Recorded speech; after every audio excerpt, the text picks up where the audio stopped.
दोस्तों, हाल ही में एक खबर बड़ा उछल उछलकर भारतीय जनता पार्टी के नेताओं से लेकर गोदी मीडिया, गोदी चैनल, गोदी पत्रकारों से लेकर गोदी एंकर बता रहे थे कि देखिए, इंडिया गठबंधन को अमित शाह और मोदी जी ने तोड़ दिया।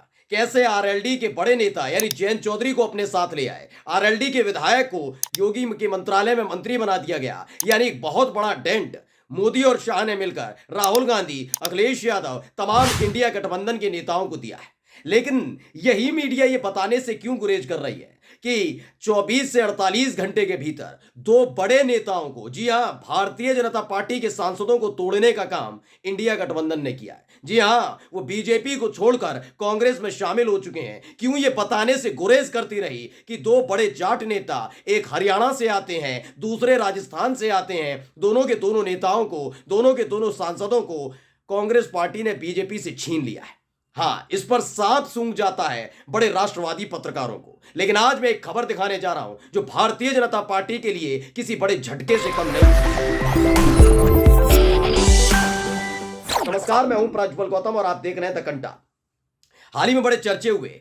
दरअसल अपनी ताकत का इस्तेमाल करते हुए मोदी सरकार ने जब चौधरी चरण सिंह जी को, जो गरीबों के, जो किसानों के मसीहा कहे जाते थे, उनको भारत रत्न दिया, तब जाकर याद आया जयंत चौधरी को कि हमें भारतीय जनता पार्टी के साथ जाना है। यानी कि आरएलडी को अपने साथ लाने की कीमत यह थी कि अपनी सत्ता, अपनी ताकत का इस्तेमाल करते हुए चौधरी चरण सिंह जी को भारत रत्न दिया जाए। यानी उसके एवज में ही, उसके बदले में ही आखिरकार तमाम तरह की बड़ी बड़ी डींगे हाँकने वाले जयंत चौधरी एक झटके में आ गए थे एनडीए में। कितने उनसे जाट खुश हैं, ये तमाम तस्वीरें निकल निकल कर सामने आ रही हैं। बड़ी बड़ी बातें किया करते थे, चवन्नी नहीं हूं, पलट जाऊंगा, तमाम चीजें। और इन तमाम चीजों को बड़े चस्का ले लेकर, चुटकी ले लेकर गोदी एंकर बता रहे थे। ज्ञान की पाठशाला हो या काला सफेद करने वाले एंकर, ये तमाम चीजें बता रहे थे क्या। लेकिन खबर आपको ये बताई कि भारतीय जनता पार्टी के दो कद्दावर नेता, जो खासकर जाट समुदाय से ताल्लुक रखते हैं, उन्होंने बीजेपी को छोड़ दिया है, कांग्रेस की दामन थाम लिया है, कांग्रेस में शामिल हो गए। नहीं बताया ना, आज मैं आपको बताने जा रहा हूं। सबसे बड़ा झटका लगा है राजस्थान के अंदर भारतीय जनता पार्टी को। हाल ही में एक लिस्ट जारी की गई, 195 प्रत्याशियों की लिस्ट में से राजस्थान के भी प्रत्याशियों का ऐलान था। चूरू से जो सांसद हैं राहुल कसवा, मौजूदा सांसद हैं बीजेपी के, उनको उन्होंने पार्टी से टिकट ही नहीं दिया। इस पर राहुल कसवा खुश, नाराज हो गए कि एक बार मुझे मिलना चाहिए था, बात करनी चाहिए थी, बताना चाहिए था, ये वजह है, इसलिए हम आपका टिकट काट रहे हैं। मैंने कोई गलती की, मैंने विकास नहीं किया, जनता के बीच लोकप्रिय नहीं हूं, ऐसी क्या वजह थी कि मेरा टिकट काटा गया। इस दौरान जो कुछ कहा राहुल कसवा ने, उसे पहले आपको सुनना चाहिए। ये इसलिए मैं आपको आज सुना रहा हूं दोस्तों दोबारा से, क्योंकि उसके फौरन बाद उन्होंने एक ऐसा कदम उठाया है जो मोदी और शाह को बेचैन कर देगा।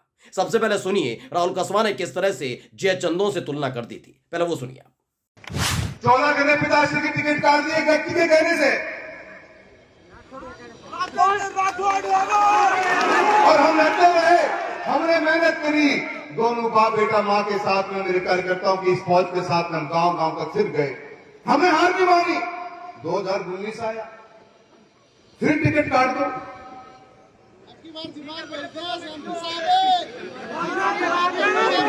एक व्यक्ति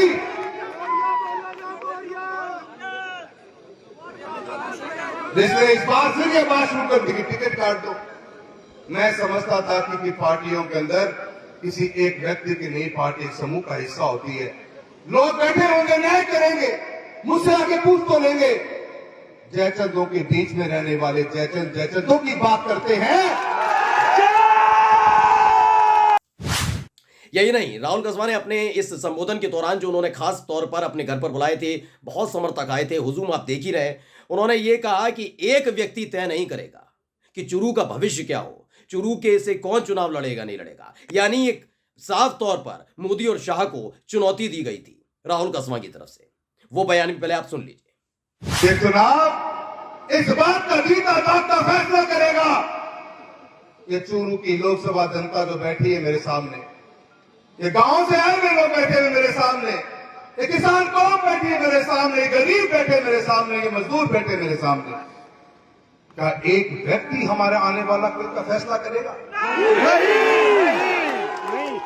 क्या वो व्यक्ति फैसला करेगा कि कौन जिएगा और कौन मरेगा यहाँ पे? नहीं।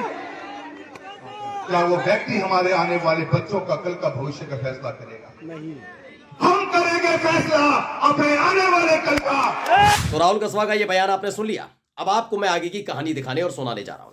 दरअसल राहुल कसवा शुरू से भारतीय जनता पार्टी के सांसद हैं, इनका टिकट कटा है और उसके बाद अब ये कांग्रेस पार्टी में आ गए। दरअसल एक जाट समुदाय से ताल्लुक रखते हैं, अच्छा खासा कद है इनका, लोग इनकी बात सुनते हैं, इन्हें जानते हैं। राहुल कसवा का अपना ऑरा है, अपना एक क्षेत्र में जो कहते हैं ना माहौल, अपनी दबदबा है, राजनीतिक तौर पर अच्छा खासा दबदबा रखते हैं। तो पहले ये पढ़िएगा कि क्या लिखा गया है। इन्होंने खुद किया ट्वीट और खुद ट्वीट करके ये पूरी जानकारी दी है। देखिए, गोविंद सिंह डोटासरा ने ट्वीट किया और ये वीडियो आप जरा पहले इनके कांग्रेस में शामिल होने की देख लीजिए।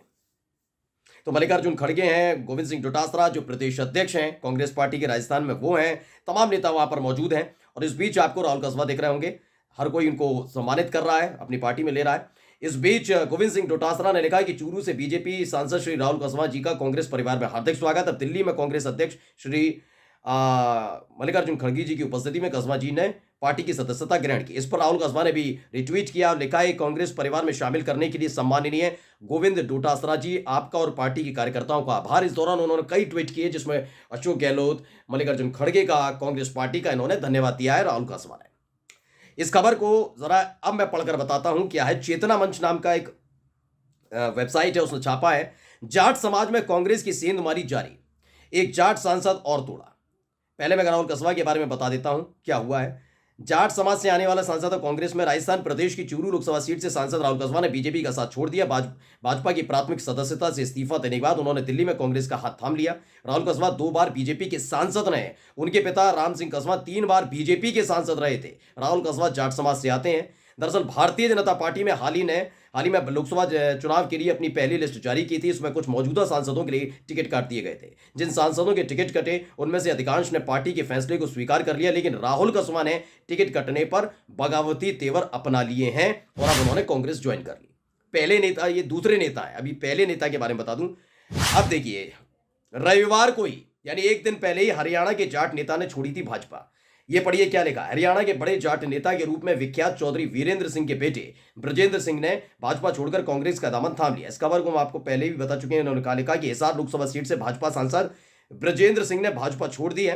भाजपा से त्यागपत्र की घोषणा सांसद ब्रजेंद्र सिंह ने अपने खुद सोशल मीडिया पोस्ट पर कर दी है। भाजपा से इस्तीफा देते समय सांसद ब्रजेंद्र सिंह ने प्रधानमंत्री नरेंद्र मोदी, गृहमंत्री अमित शाह और भाजपा अध्यक्ष जेपी नड्डा को धन्यवाद कहा था। ब्रजेंद्र सिंह के त्यागपत्र को राजनीतिक विश्लेषक कांग्रेस पार्टी का बड़ा खेल बता रहे हैं, क्योंकि पूर्व केंद्रीय मंत्री वीरेंद्र सिंह एक बड़े जाट नेता माने जाते हैं। हरियाणा में एक दबदबा एक समय था जब चौधरी वीरेंद्र सिंह हरियाणा की राजनीति के केंद्र में रहा करते थे। हर कोई जानता है वीरेंद्र सिंह का। अगर आप थोड़ी भी अगर जानते वीरेंद्र सिंह के बारे, मतलब हरियाणा की राजनीति को जानते हैं, तो वीरेंद्र सिंह। तो अभी तक आपको 2 जाट नेताओं ने किस तरह से बीजेपी, मोदी और शाह को झटका दिया, ये खबर नहीं बता रहे होंगे, लेकिन आरएलडी के नाम पर चुटकी लेने वाले ये तमाम एंकर तैयार बैठे हैं। राहुल कसवा ने, या वो बात अलग है कि ब्रजेंद्र सिंह जो हिसार से सांसद है बीजेपी के, उन्होंने जब बीजेपी छोड़ी तो उन्होंने आलोचना नहीं की, मोदी जी की आलोचना नहीं की, शाह बाबू की आलोचना नहीं की, जेपी नड्डा की आलोचना नहीं की, बल्कि धन्यवाद किया। लेकिन कहीं भी राहुल कसवा ने, जो चूरू लोकसभा सीट से बीजेपी के सांसद है, मौजूदा सांसद है, उन्होंने सीधे तौर पर डंके की चोट पर, मैंने बयान भी सुना दिया, डंके की चोट पर मोदी और शाह को चुनौती दे डाली कि एक व्यक्ति तय नहीं करेगा कि भविष्य क्या होगा, एक व्यक्ति तय नहीं करेगा क्या होना है क्या नहीं होना। और देखिए, अब राहुल कसवा ने अपने समर्थकों के साथ पहले बैठक की और उसके बाद कांग्रेस पार्टी का दामन थाम लिया। यानी एक बहुत बड़ी लॉबी जाट समुदाय की, खासकर 2 राज्यों के अंदर। एक आ गया कौन सा, राजस्थान, दूसरा आ जाता हरियाणा। और यकीन मानकर चलिए, ये वो इलाका है जो पश्चिमी उत्तर प्रदेश से लगता है। अगर आप केवल सोचते हैं कि जयंत चौधरी, आरएलडी, हाँ, मैं नो डाउट की गलत बात नहीं है कि पश्चिमी उत्तर प्रदेश की कई सीटों पर आरएलडी का दबदबा है, लेकिन किस कदर दबदबा है वो कई चुनावों में देखने को मिलता रहा है। उनके पिता अजीत सिंह हो, चौधरी चरण सिंह जी के बाद जब से अजीत सिंह ने संभाला, बहुत बड़ा करिश्मा ना वो कर पाए ना जयंत चौधरी कर पाए, फिर भी उनका कई सीटों पर दबदबा है। और यही बात वजह थी कि समाजवादी पार्टी की भी बढ़त देखने को मिलती थी। लेकिन अब उससे जुड़ा हुआ हरियाणा है। हरियाणा के हिसार में एक बड़ा झटका जाट नेता का चले जाना, राजस्थान का ये चूरू इलाका जो पश्चिमी उत्तर प्रदेश से बहुत सटता है, वहां पर जाट नेता का चले जाना, ये लोकसभा चुनाव में बहुत भारी झटका बीजेपी को देने जा रहा है। नमस्कार।